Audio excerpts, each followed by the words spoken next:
Jaya Radha Madhava Punya Vihari.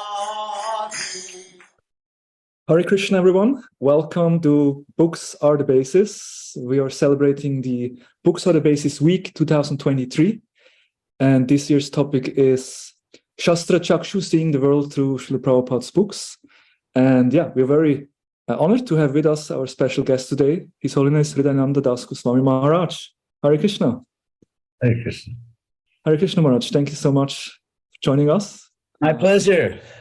Thank you. I feel great privilege to get a chance to associate with you in this way. Of course, Maharaj is one of the most senior member of our movement. Maharaj was one of the first GBC members. He was among the first devotees who acted as or still serves as a initiating spiritual master after Srila Prabhupada's departure and till today. And Maharaj originally comes from Los Angeles, California, and there he actually met Srila Prabhupada at the university campus, and we will talk about that also. Actually, that was in Berkeley, California. Berkeley, yeah. We will talk about that. I would like to hear your first encounter with Prabhupada. And then in 1790, Maharaj received his formal initiation and then started, of course, taking up responsibility. I think we were the president of different centers beginning in Gainesville, Florida, Houston, and so on. And then from 74 onwards, Prabhupada requested you to take care of Latin America. Yeah, I took sannyas in 72. Oh, in 72 already. Yeah, 23. Yeah. And then I started traveling around America, doing programs in universities. And then in 74, Prabhupada asked me to take responsibility for Latin America. Yeah. And still today, Maharaj is very much involved in Latin America. And is one of advisory role. I mean, as a preacher and advisor. And of course, I have no administrative function, thank God. And of course, we are here from the Ministry of Education and talking about books. And one of your major contribution also to our society is the translation, like the completing the Prabhupada's translation and commentary on the Srimad Bhagavatam, of course, with a group of other senior devotees. But I think you were leading that project and yeah, it was my idea to take it up. That we have to finish Prabhupada's books, and I saw that there was a system in place that just was not going to do it. So I asked Gopi Pranadhana and Rameshwar, who was the BBT trustee, if Gopi could work with us on that, and they both agreed, which is very good. And then I asked Pradyumna to also join, but he at that point declined. And of course, Ravita was the editor. So the system we had in the beginning, because sometimes whoops, I better turn off the this noise on my phone, because it's not generally understood how it was actually done. So perhaps I could just take a moment and explain that. Yeah, please. That would be very interesting. So in 1980, we began. I was ad hoc GBC of Berkeley at the time, and Gopi came there. And at that point, of course, he was a very good Sanskrit scholar. And at that point, I wasn't. I mean, I knew some Sanskrit, but not on his level. So the system we began was that he would do a preliminary translation. And he would also translate perhaps three of the main commentaries. He would translate from the Sanskrit. I think it was Sridhar Swami, probably Vishwanath Chakravarti, and Jiva Goswami, and sometimes Veera Raghavacharya or Jayadwaja. And so I would take his preliminary translation, and then I would come up with a final translation. And then I used the commentaries he did, and I would do the purports. So the purports were entirely done by me, and the final translation, but of course with Gopi's essential help. And So we progressed in that way. We talked about it, and we were all sort of in fear of Prabhupada's injunction, don't jump to the 10th canto. So because of that, because the 10th canto involved the Rasa Leela, and also because in the Krishna book, Prabhupada had basically given the 10th canto. Yeah, yeah. I mean, the Krishna book really, it began as a summary study in which Prabhupada didn't translate every verse, but just gave a summary. But that only lasted for about the first 10 verses of the first chapter. And then if you compare the Krishna book to the 10th canto, which of course I did in the course of the work, Prabhupada started as a summary study, but after just a couple of verses, he just translated everything. And so the Krishna book really is a complete translation of the 10th canto, interspersed with some commentaries, which were not separated as purports, but were just integrated into the text. So because of that, because of the 10th canto, we decided we'll start with the 11th canto. So I decided that we would start with the 11th canto. So then we did the 11th canto, the 12th canto, and then went back to the 10th canto and completed that. Because Prabhupada had begun you could say, with his normal format to translate the 10th canto, and got up to the prayers of Lord Brahma after Brahma, made the mistake of testing Krishna's mystic powers. So we worked, and of course, as time went on, especially in the 11th canto, and then the 12th canto, of course, we did the 11th and 12th.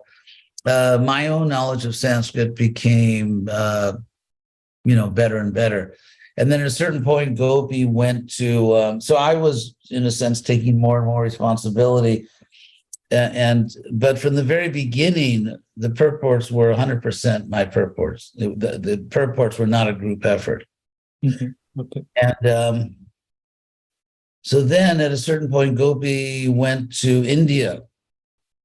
And in those days, there was no internet, there was nothing, and so it became very difficult to communicate with him. So by the time we got into the 10th canto, really, at a certain point, I was pretty much doing all the work. Mm-hmm. Because the communications were very difficult in India. So, and then as we neared completion, we'd done the 11th and 12th cantos and the 10th canto. And so I wanted to honor Gopi for his invaluable contribution.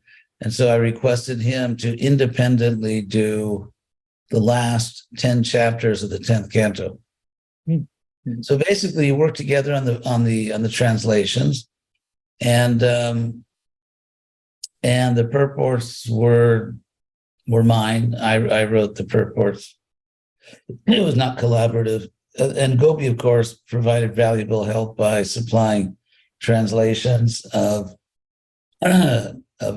commentaries of some of the acharyas. And when we got to the 11th canto, also he was sometimes translating them, or I was just using, I think. Actually, I had to translate myself.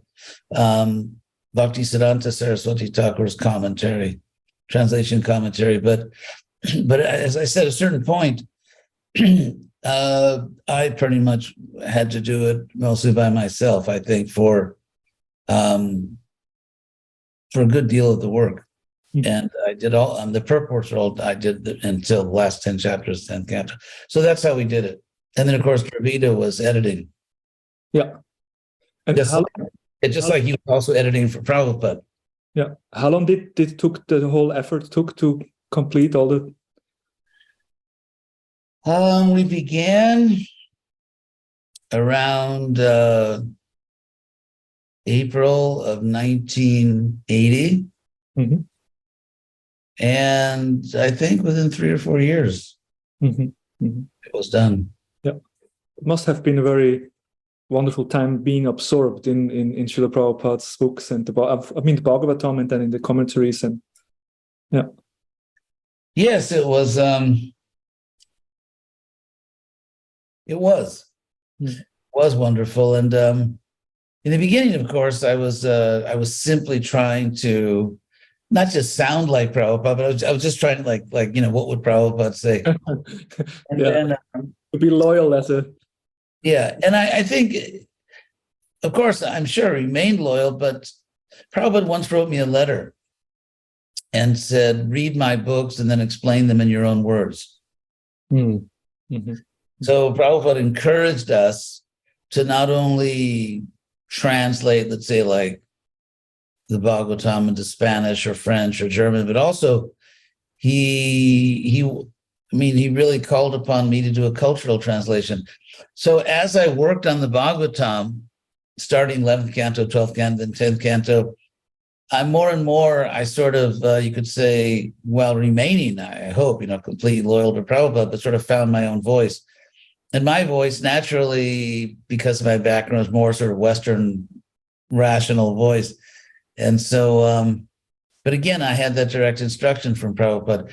In fact, the very first personal instruction I received from Prabhupada, I was very fortunate because, as we know, the first instruction Prabhupada received from his guru became his life's mission.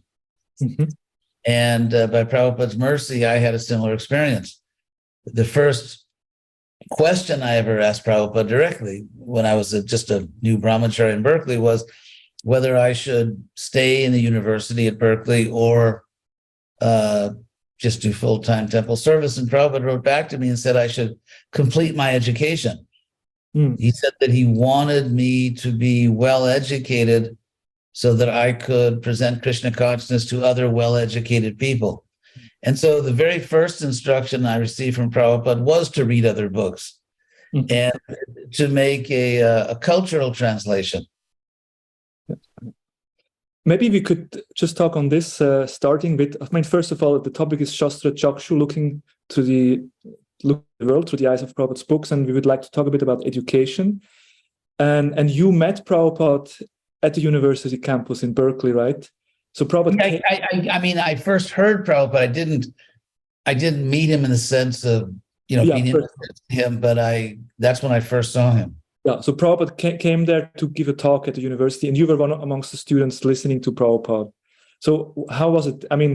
Do you remember what you specifically remember from this talk, or what I remember very well is my first impression of Prabhupada. Uh-huh. And I'll just add that Prabhupada at that point was making a tour of American universities, and my good friend Giriraj Swami saw Prabhupada on the other side of the country, but during that same tour.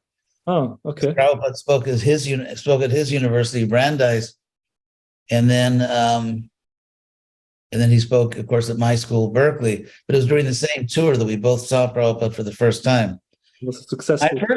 My first impression, Berkeley, of course, was very much an epicenter of the whole revolutionary, movement of the young people back then. And one of the key features of that movement, which was in some ways was idealistic, in other ways, extremely immature, is that a rejection of authority. Like no one, your parents were hopeless. You loved your parents, but they were hopeless because they supported the war in Vietnam, and they, were some sort of doubtful about the whole civil rights movement. So, your parents were obviously not authorities. Reminds me of what Mark Twain once said. He said when he was young, he left home because his parents didn't understand anything. And he came back a few years later and he was amazed at how much they learned in his absence. So it's kind of a joke. In other words, so we rejected our parents as authorities. Even the professors, we didn't really accept as authorities because they didn't show up for the revolutionary demonstration. So the professors were not really trustworthy, and the government was the enemy. And so it was very much, so when I saw Prabhupada, my first impression as he walked into the hall, my first impression was, this is a real authority. and that was a very extreme impression in those days. And Prabhupada seemed to me like a military commander, just the way he carried himself, the way he walked. He just sort of exuded legitimate authority and power.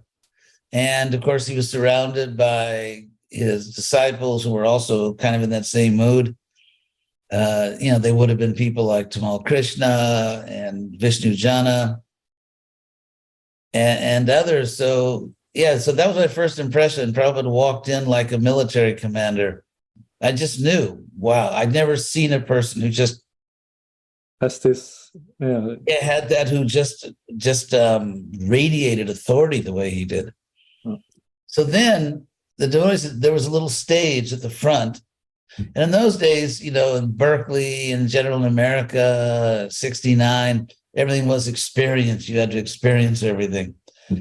And so I walked in with a few friends and they took seats, and I went right to the front, sat down on the floor with devotees. Because I'd seen the devotees on campus. Sometimes I gave them little donations, and I was and they just struck me as genuine, as somehow they were the real thing. And so I sat down there on the floor, and then Prabhupada came in, and he sat on a Vyasasana on this little stage, and the kirtan began. And of course, the devotees were all young. Prabhupada was there. It was an extremely ecstatic kirtan, and I had never in my life experienced, you could say, ecstatic religious worship. Because, I just came from a Judeo-Christian tradition where you go into a nice church or synagogue and, okay, please turn to page 57. Please, please stand up. Follow me as we chant this. And you say, okay, now please sit down. It's all very sedate. It's all very, you stand up, sit down, sing this song, now say this prayer. And so ecstatic religious observance, because with Prabhupada there, the devotees were just really in ecstasy. And I remember I was in the middle of it I was not ecstatic. And in my heart, Krishna revealed it in my heart, I knew why I was not ecstatic. And Krishna gave me that realization that these devotees have earned it. They're practicing spiritual life. You're not practicing spiritual life. You don't deserve to be ecstatic. And so I had that realization. And so then Prabhupada got up off his Vyasasana, sometimes called in American Sanskrit Vyasasana. So Prabhupada got up off the Vyasasana and he began to dance in ecstasy, and he was jumping off the ground, and he was dancing in ecstasy. And at that point, that was 1969. So Prabhupada would have been, I guess, about 72 and a half years old. And so for young college students, 72 and a half was like 480 or something. So Prabhupada, he was dancing. And when Prabhupada began to dance in ecstasy, the devotees just, they went wild, and, the ecstatic Krishna consciousness. And I remember I became disoriented. It's almost like in the 11th chapter of the Gita, where Arjuna says to Krishna, when he's bewildered by the universal form, Disho na jane, which means I can't discern the directions. It's like he was so overwhelmed by the universal form that he couldn't even tell what's up, what's down, what's right, what's left. And so that's what I felt. I just saw bodies flying past me. I mean, literally, they were just like, bodies were just flying all over. And I was in the middle of it. And of course, the devotees were young and athletic. And Prabhupada was dancing, and the devotees were dancing. I was just, some foolish college student in the middle of all of it. But so that made a very powerful impression on me, because I knew it was legitimate. It wasn't, I had a really good sense for what was fake and what was real. And I knew that this was genuine spiritual ecstasy. It was completely spontaneous. And to see Prabhupada dancing. So then I heard the lecture. If you would have asked me afterwards what Prabhupada said, but somehow I knew he was speaking the truth. And I vaguely remember he said something like, if you just read Bhagavad Gita, you don't have to read any other Vedic literature. And I had no idea what Vedic literature was, but I thought, well, that's great. If I just read Bhagavad Gita, I have no idea. Yeah, it's a good one book. And which was the first book that you read, Maharaj, and what? Well, then during the summer, actually, you're talking about Prabhupada's books. I heard the first reading ever on earth of the Krishna book. Because Prabhupada, I didn't know it then, but I went home for the summer, and my family lived in Beverly Hills. So I went home for the summer, and Prabhupada was living just a few blocks from me, which I didn't know. Because in the LA temple then, it was the one on La Cienega Boulevard before they bought Watsika. So that temple had no quarters for Prabhupada. There was nowhere for Prabhupada to stay. So they rented a house for him in Beverly Hills. And Prabhupada that summer he began to write the Krishna book. So he was recording tapes, and then the tapes would go to the LA temple and they would transcribe them, and they would make a carbon copy. That's what CC, literally it was a carbon copy, put that blue paper in. And so then they would give one copy to the temple. So then they would, in the afternoon, the devotees would gather and they would read what Prabhupada had just translated.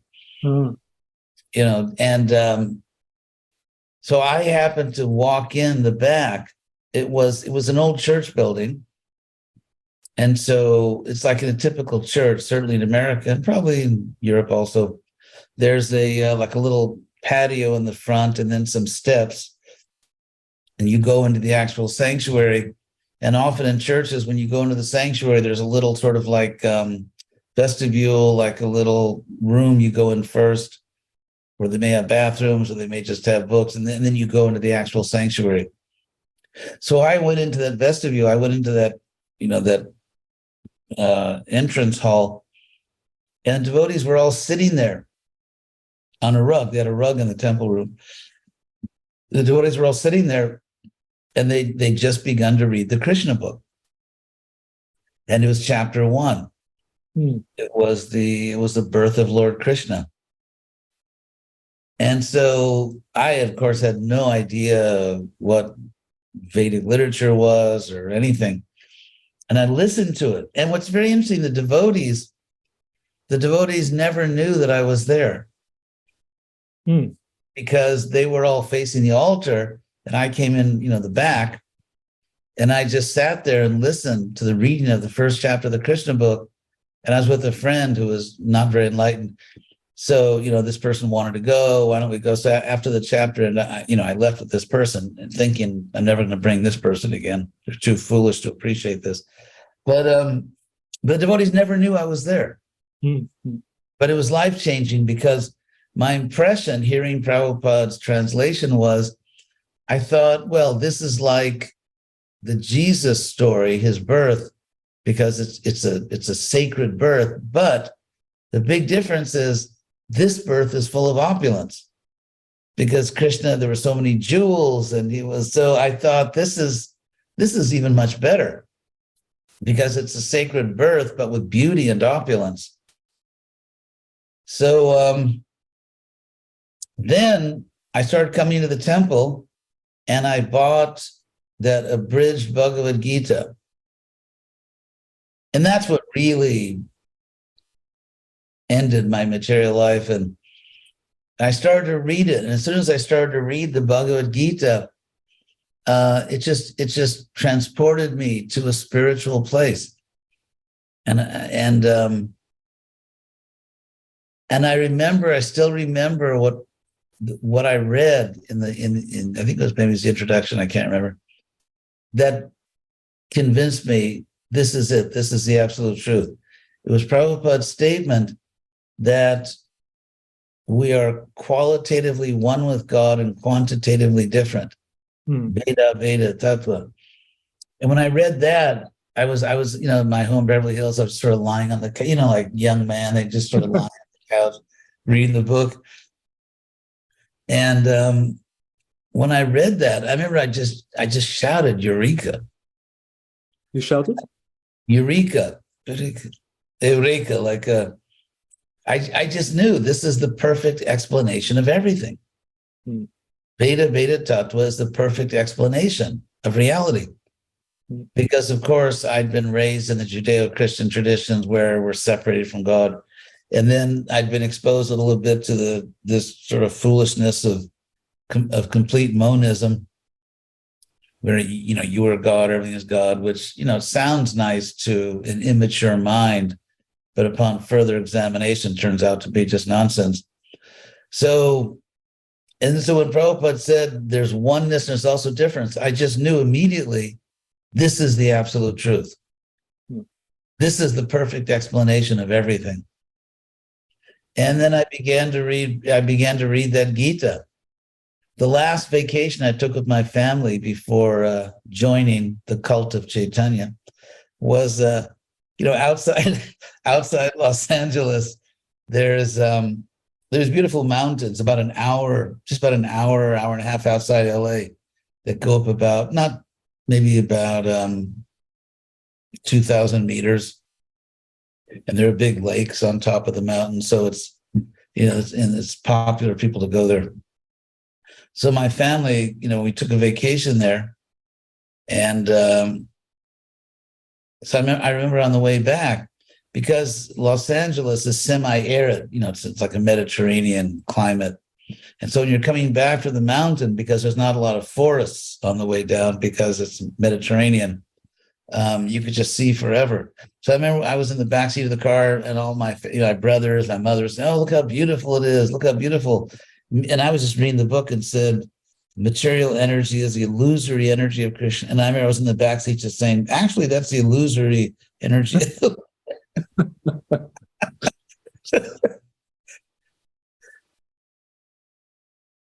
So yes, it was reading Bhagavad Gita ended my material life and really put me on the spiritual platform. And especially when I read Beta, I knew I found the perfect explanation of everything. Thank you so much for sharing. I think it's always nice to hear how Prabhupada's books have such an effect on the lives of us, people in general. Now, we were talking about, in the introduction, about your bio, because later on you actually, in the 90s, you returned to the university, and then you did your studies of world religion, and then after graduation, you also continued study at Harvard University, where you received a PhD finally in Sanskrit and Indian studies. And I think you're also fluent in 7 different languages. And I mean, you're very much learned in different fields of knowledge. And this is the topic we like to talk a little bit today in a sense of Shastra Chakshu, like education, knowledge, learning. Which of course it's a very important aspect of human life, that humans always want to know more and learn. But then when we look at Srila Prabhupada, he often challenged the modern education system. Like Prabhupada would even say that, compare schools and colleges to slaughterhouses, which sounds quite an extreme statement. Would you like to explain to us what did Prabhupada mean with this, that material education is like a slaughterhouse? Yeah, actually, when I went back to college, people said, he's going to a slaughterhouse. This is a fault.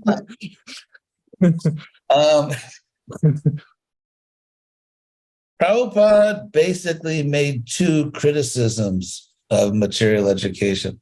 Mm-hmm. One of the criticisms was teaching materialism. Prabhupada had no objection to objective knowledge. In fact, knowledge is Krishna. I mean, because if you learn objectively about the material world, you're learning about God, because he made it. You're studying his creation. But so some devotees don't understand the difference. And this is very unfortunate because it leads them to grossly misrepresent Prabhupada. They don't understand the difference between science and scientism. Science is just knowledge, which Prabhupada respected, which Prabhupada appreciated, which Prabhupada celebrated, as I can read in a purport I'll read in a second. Scientism means it's a fanatical belief in the power of science, material science, to explain everything.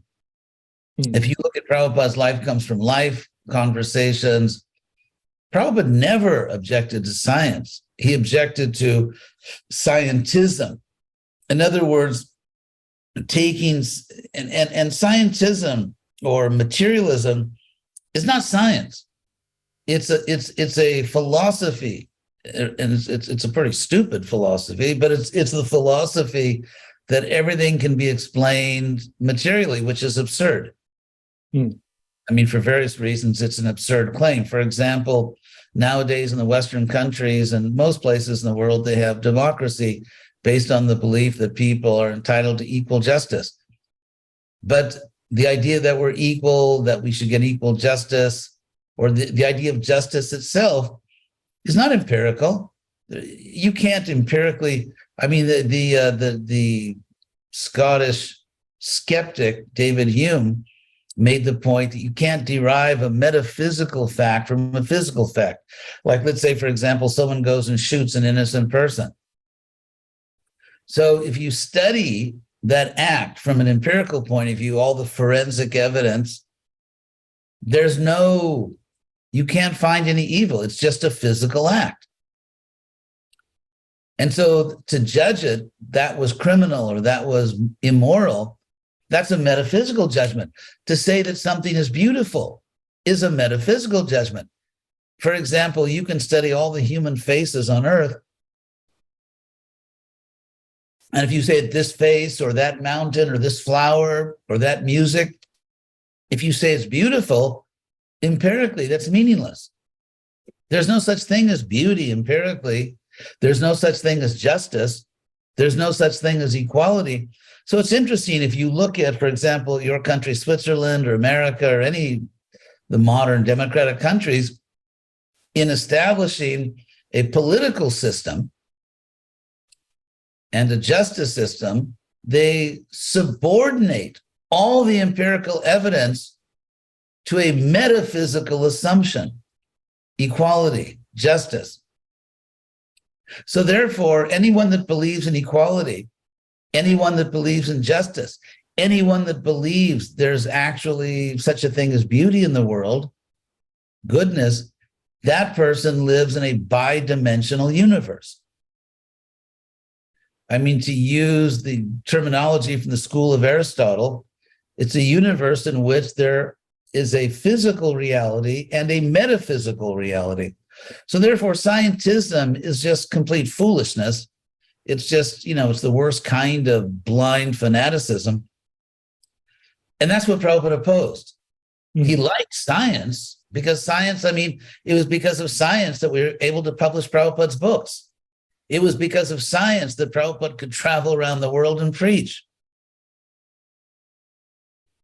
It was because of science that Prabhupada could communicate with his disciples. So I'll read one little passage from the purport. This is the Bhagavatam 1:5-22. Sanskrit is idang hi pungsas tapasakshutasya va swistasya suktasya cha buddhi dattayo avichuto arto kavibhir nirupito jarutama sloka gunanuvarnanam. Which Prabhupada translates, learned circles have positively concluded that the infallible purpose of the advancement of knowledge, namely austerity, study of the Vedas, sacrifice, chanting of hymns, and charity, culminates in the transcendental descriptions of the Lord, who is defined in choice poetry. So Prabhupada begins his purport by saying, human intellect is developed for advancement of learning in art, science, philosophy, physics, chemistry, psychology, economics, politics, etc. So Prabhupada said that's the purpose of developing human intelligence. That's why Krishna gave us that intelligence. And then Prabhupada says, by culture of such knowledge, the human society can attain perfection of life.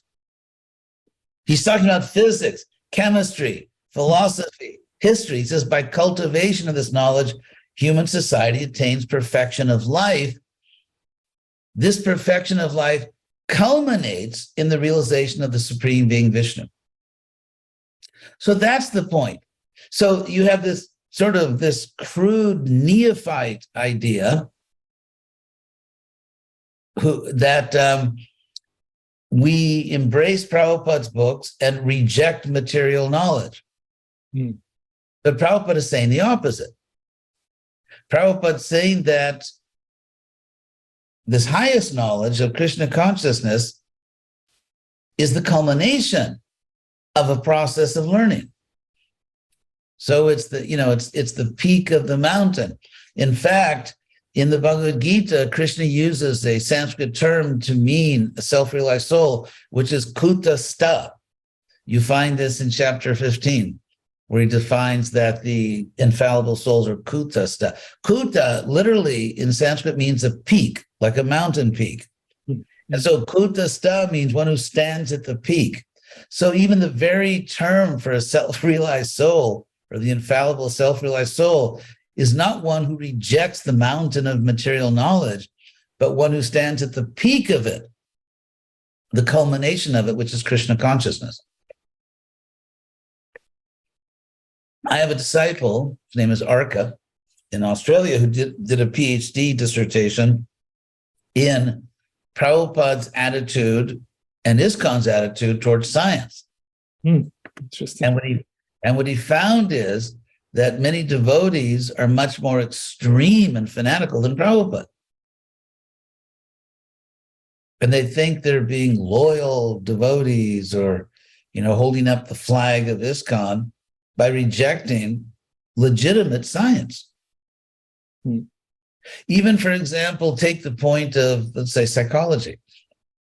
A devotee wrote a letter to Prabhupada asking, some devotees most mentally disturbed or something. Prabhupada gave this, he had this amazing common sense. So Prabhupada said, when your body's sick, you go to the body doctor. When your mind is sick, you go to the mind doctor. So Prabhupada said, he used to always say there's no university where they study the soul. But actually there is. I mean, Prabhupada's statement is true if you mean universities in general, especially public universities. But for example, there are many Catholic universities, many Protestant universities where they definitely study the soul. And even nowadays in just regular secular universities, there is a revival of interest in dualism, philosophical dualism, the idea that the body and soul are different. And so if there is a soul, what does it mean? So they are actually studying that now. What does it mean? What does it mean to talk about a soul that's not material? And if you study ancient philosophy, for example, Plato, one great philosopher in the 20th century, said that 2,000 years of Western, or 2,500 years of Western philosophical tradition is just a series of footnotes on Plato. So Plato talks about the soul, he talks about reincarnation, he talks about karma, and that's studied in universities. So in philosophy courses, for example, I taught about the soul at the University of Florida because I taught a course, which is what Prabhupada wanted. And Prabhupada said that if we can teach Krishna consciousness in the universities, he said that will save America and save the world. So not only did Prabhupada not forbid academic qualification, he said that if we can get academic qualifications and preserve our Krishna consciousness, that would save the world. And he also said that women should become university professors. So Prabhupada, you can't really understand Prabhupada's views on many topics unless you know everything he said about it.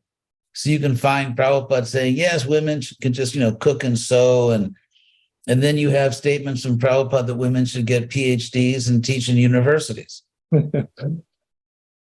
So if I understand you properly, basically Prabhupada didn't reject material knowledge or academic studies. No, he celebrated it. He celebrated it. with the idea that actually that knowledge should lead one to realization of God. Also basically, if someone is a scientist, then he should be a scientist, but he should try to prove the existence of God, or he should try to kind of go towards the spiritual dimension. Yes, that's what Prabhupada says in this purport. Yes, for example, a scientist or a philosopher of science can problematize philosophical materialism, which is really bad philosophy. It's actually very stupid. I mean, it's I don't know what other word to use. It's just foolishness. It's just gross foolishness. Even, I mean, philosophically, it's not foolish because the real truth is Krishna. It's foolish just because it's such bad philosophy. And so, yes, exactly. But you can't do that. You cannot teach Krishna consciousness to educated people unless you're educated. Yeah. For example, look at Rupa Goswami. Rupa Goswami was one of the great scholars of his century. If you look at the 6 Goswamis, they were highly learned. They didn't just read our books. The 6 Goswamis were able to do what they did because they were such great scholars. Take, for example, rasa vichar, like rasa analysis, which is a big part of the Bhakti Rasamrita Sindhu. Rupa Goswami didn't invent that. He was dovetailing it. Because rasa vichar, analyzing rasas and rasavasa, and the 5 primary rasas and 7 secondary rasas, that had already existed for centuries. That was a very big thing among Indian intellectuals, analyzing literature, analyzing different things. And so Rupa Goswami Krishnized it. But he couldn't have done that unless he was a great scholar in the non-Krishna conscious rasa theory. Mm-hmm. Similarly, if you look at Rupa Goswami's style of writing Sanskrit, very sophisticated. It's called kavya, from the word kavi, which kavi, the word kavi, came to mean, it means a wise person, but it can also mean like a poet. So kavya, sort of advanced poetics. You see that very clearly in Lord Chaitanya. Lord Chaitanya's debate with the Keshav Kashmiri Pandit. In, 5,000 years ago, Krishna appeared as a Kshatriya. And so, of course, the gopis, the greatest devotees, but in terms of Krishna's transformation of the world 5,000 years ago, the most important devotees were those who, like Krishna, were Kshatriyas, the Pandavas, the Yadus. And so it's very significant that in this age, Krishna appeared as a Brahmana. So just as in terms of transforming the world, it was the Kshatriya devotees who helped the so-called Kshatriya Krishna. So in this age, Lord Chaitanya appeared as a Brahmana. And if you look at his greatest followers, the 6 Goswamis and others, they were great scholars, not just in our books. They were just great scholars. And they used that learning. For example, look at Baladev Vidyabhushan, who wrote the Vedanta commentary, the Gaudiya Vaidya. In order for him to write the commentary, he had to get the equivalent of a few PhDs. You had to know everything about Sanskrit grammar, not just, okay, I know Sanskrit, I can read a sloka. You had to get into very advanced Sanskrit grammar. He had to get into all kinds of theological and philosophical points, nyaya, logic. He had to master formal logic. So it was a very high entry level. If you wanted to get into the Vedanta game, if you wanted to, it's like playing in the World Cup. If you wanted to, compete with a commentary on Vedanta, you had to get the equivalent of a few PhDs. You had to know logic. You had to know previous commentaries. You had to be an absolute master of Sanskrit. Grammar, linguistics. You had to know philosophy. And so we come from a very learned tradition. We come from, I mean, not only academic, because obviously, there are all kinds of devotees and they're all dear to Krishna. But if you look at Ramanuja, if you look at Lord Chaitanya himself, if you look at the six Goswamis, if you look at Baladev Vidyabhushan, Bhakti, I mean, we come from a tradition which is very scholarly and academic. You look at Bhakti Vinod Thakur. Bhakti Vinod was a leading intellectual of his time. Mm. I mean, he was very learned. He was up to date on all the philosophical currents, literary currents, theology. We come from a line in which there have been many great academic scholars who are among the most important acharyas in Gaudiya history. So it would be pathetic and completely mindless to say that in this age, devotees should completely break with that tradition, reject that tradition, and at least some I mean, obviously, most devotees are not really meant for an academic career. I mean, it's just not their nature. But we should have in ISKCON a very powerful academic wing. Is, for example, everyone's not a pujari, obviously. In fact, 99% of the devotees in ISKCON are not pujaris. However, everyone benefits from the deity worship. So if you ask a simple question, take Europe, take South America, how many schools are there? Almost none. So, is ISKCON, I mean, for every dollar that ISKCON spends on education, it probably spends thousands of dollars on rituals. So, if we want to talk about, how we, in my view, we're not going to convince Western people to become Hindus. As Prabhupada said, if you tell a Christian he or she should become a Hindu, they'll kick on your face. Prabhupada actually said that. So Prabhupada came to the West to reconstitute a Brahmin order. ISKCON is supposed to be producing a Brahmin class.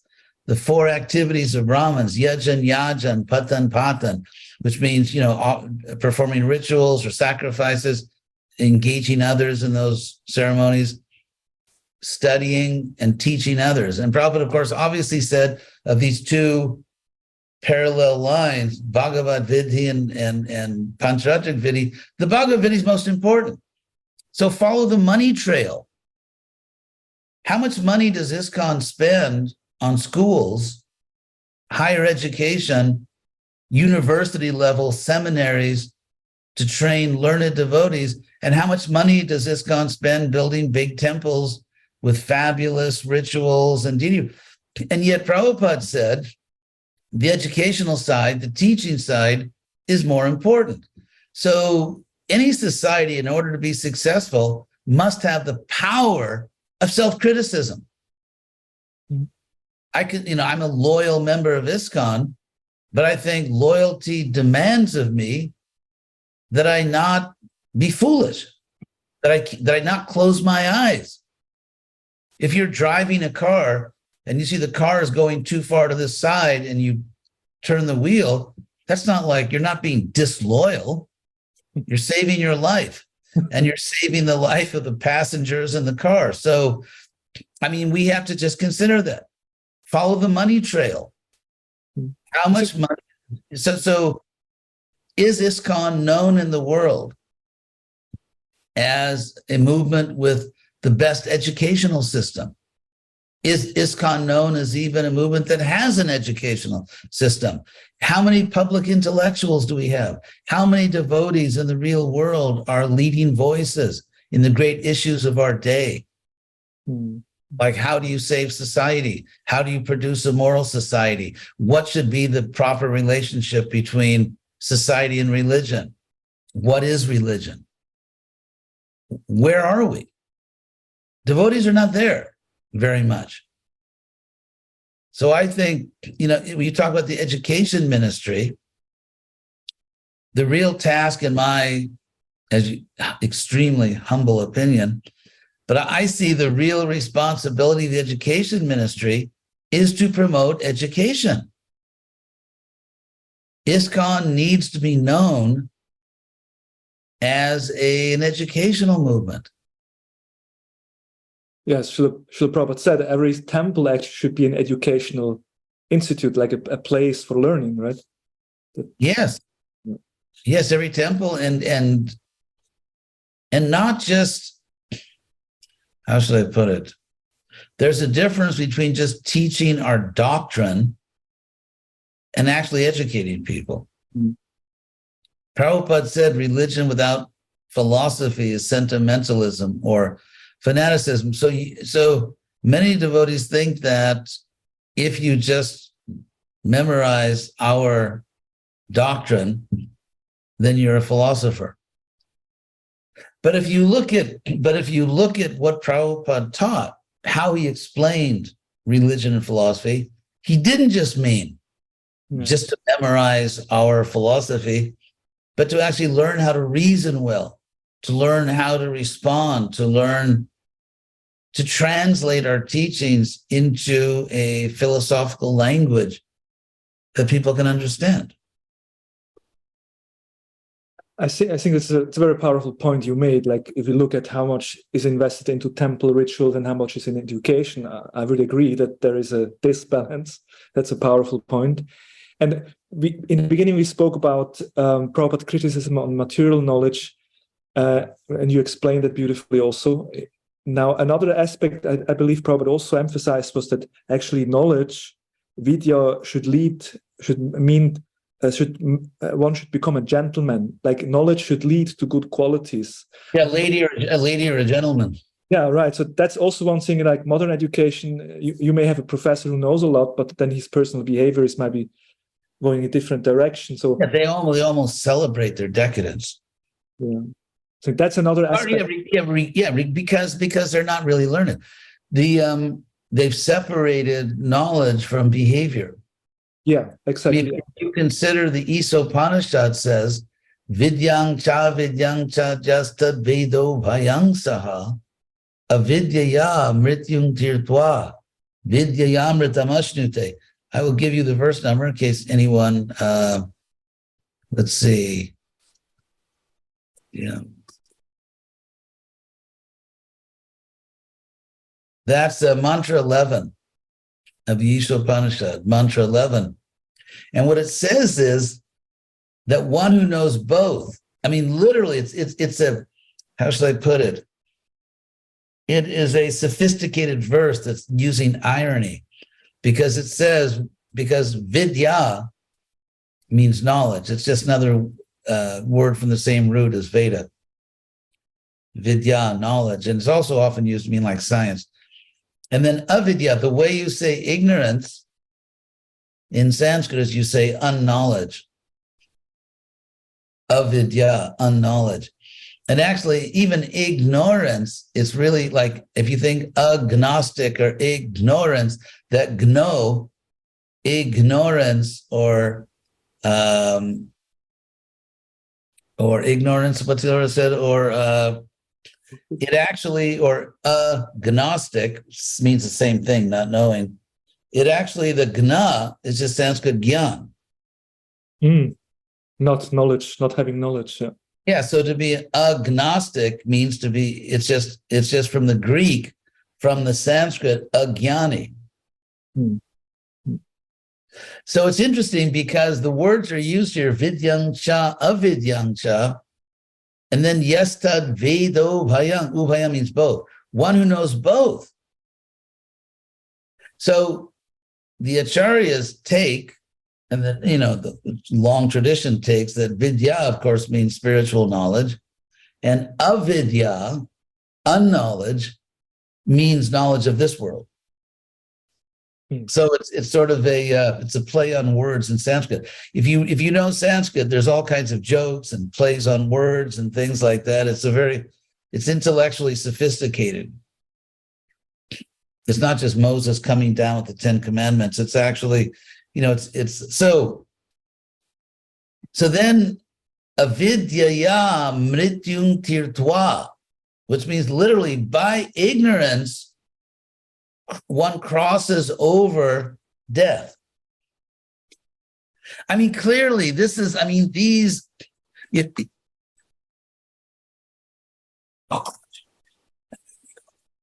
if you do, there's all kinds of jokes, there's all kinds of plays on words in Sanskrit. So it's very consciously saying something which is like, how could that be true? That you cross over death by ignorance. And then vidyaya, and by knowledge, amritamashnute, you achieve immortality. And so, as everyone has explained, the great Vaishnavas explained forever, that here avidya, ignorance, means material knowledge. Because if you don't understand this world, how can you make sure that you're not really, that you really have a spiritual idea? Because you may have a particular understanding, but if you don't understand yourself, if you have no understanding of your own psychology, if you have no understanding of the world, how will you advance? So it's a very ironic statement. It's like tadejati tanajati. It moves, it doesn't move. Talking about the absolute truth. It moves, it doesn't move. Tadejati tanajati. Tadure. It is far away. Tadtuantike, but it is very close. Tadantarasya sarvasya. It is within everything. Tadu sarvasyasya vayata. It is outside of everything. So, you cross over death by ignorance. So these are like what I call literary speed bumps. It's like they have in the road, they put a bump there, so you have to slow down your car. To kind of start to reflect. Yes. So therefore, having material, Prabhupada was able to do what he did, of course, first of all, because he was a pure devotee, but also because he was educated. Prabhupada constantly recycled his college education. He didn't come to America and say, okay, it's all nonsense. English is nonsense. I'm just going to speak Sanskrit or Hindi. Prabhupada was constantly engaging. That's why, because he was brilliant. He was a brilliant administrator. He was a pure devotee. And he understood the world. He used to read the newspapers. And if I may ask, then it means if I really understood the world and the spiritual dimension, like both, then I will be able to also act properly, like my behavior will also be in line. Is that the point? Because we spoke about... Yes, because Krishna, for example, in her prayers, Kunti Devi says to Krishna that different people have different theories of why you came to this world. And so even when Krishna came, there were different theories. And so then she says that when you come nato natya dharojata, like an actor in costume. So even if you knew how Krishna dressed 5,000 years ago, and you don't because it's not in the Bhagavatam, but even if you knew that, it doesn't mean that that's from the spiritual world, because Kunti Devi says nato natya dharojata, like an actor in costume. Pretend, and then the first chapter of the Bhagavatam says, Kritavan kila karmani saharamena keshava atimartyani bhagavan guda kapata manusha. When Krishna came with Balaram to this world and performed all these amazing and superhuman activities, he did it guda, disguised, in disguise, kapata manusha, pretending to be a human being. So Krishna inserted himself, he integrated himself into human society. And therefore, if you look at Lord Chaitanya, how he dressed, what his customs were, they're very different from Krishna, because he was integrating in a very different society. For example, Krishna was raised by Mother Yashoda and Nanda. And so all of his meals were prepared by a Vaishya, so-called Vaishya woman. But when Krishna came as Lord Chaitanya, he never ate in the home of a Vaishya. Why? Because the customs had changed. So we have to think. Thinking is not illicit. Thank you so much, Maharaj. I think it was a very fascinating conversation. We covered several aspects on education and how to look at it in a proper way or mature way, let's say.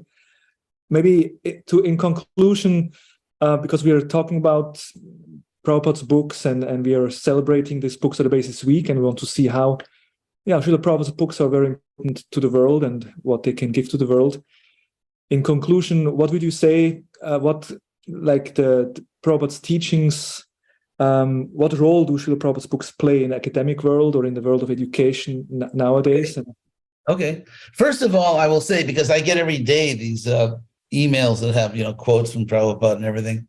So every day I'm, getting a lot of, and without question, no one can preach like Prabhupada. The level of his realization is beyond everyone. I mean, I'm just in awe. Prabhupada, his ability to cut to the point, to express difficult things very simply. He's very bold. He's very courageous. He won't take nonsense from anyone. And so Prabhupada is, without question, the number one preacher. I mean, no one can preach at his level. And so, but again, what you get from Prabhupada's books also depends on what you bring to it.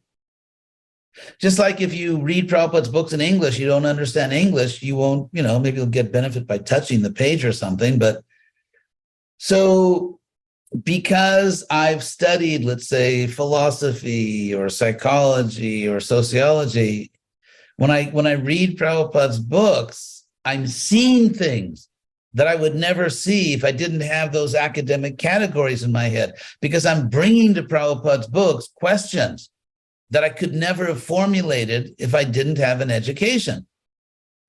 So, if someone's extremely simple, fine, you can still go back to Godhead, no problem. Krishna loves you. But if you really want to present Krishna consciousness to educating people, Prabhupada said, for me to do that, I had to be educated. So I'm bringing all kinds of ideas and questions to Prabhupada's books, and therefore I'm seeing amazing things in Prabhupada's books that I never would have seen otherwise. So, but again, ISKCON is not just for scholars, and, it doesn't mean that someone's a better devotee because they're a scholar. That's just their service. It's like, someone can fix the car mechanic, someone can cook, someone can do academics. It's just another service. But if someone has the ability to do that, then that devotee should be encouraged. Absolutely. Because otherwise we won't be taken seriously. I mean, when Lord Chaitanya, if you look, like Prabhupada said, he would do Harinam for the masses, but with the more advanced people, scholars, educated people, whether it's Prakashananda or Sarvabhauma, or even the way he taught Sanatana Goswami and Rupa Goswami. With learned people, he would get engaged in very learned discourse. And it was those learned people who became the most important acharyas in our tradition. The 6 Goswamis, they were all scholars. Bhaktivinoda Thakur was a scholar. And then Prabhupada came, and because Prabhupada was an educated Indian, quote unquote, he could translate the books into English, and not only translate the books, but develop a meta language. I mean, Prabhupada actually developed, every great thinker expresses himself sort of in not a new language like English or German or French, but a new way of using the language. Prabhupada used English in a way that no one had ever used it before. Just like Plato, used ancient Greek in a way no one had ever used it. And so Prabhupada has his own meta language, which is brilliant, which gets right to the point, which is completely rational and objective. So Prabhupada, to express our philosophy, he actually created a new way of using the English language, which was an incredible contribution. But again, you wouldn't know that unless you have those categories in your head of meta language, and you had other examples in mind. And so I find that scholarship just enriches my appreciation of Prabhupada. It doesn't take me away from Prabhupada. And we have a sampradaya. We have a parampara of great thinkers, of great scholars who made necessary adaptations.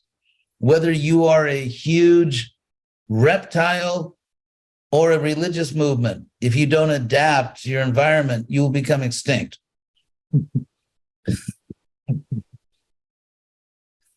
Thank you so much, Maharaj. I think My pleasure. you gave us a lot of food for thought also. And Prasadam for thought, yes. Well, thank you. Thank you very much for your service. I appreciate it. Thank you so much, Maharaj. Okay, Hare Krishna, Srila Prabhupada ki jai. Hi, Hare Krishna. Hare Krishna, Krishna Krishna, Hare Hare, Hare Rama.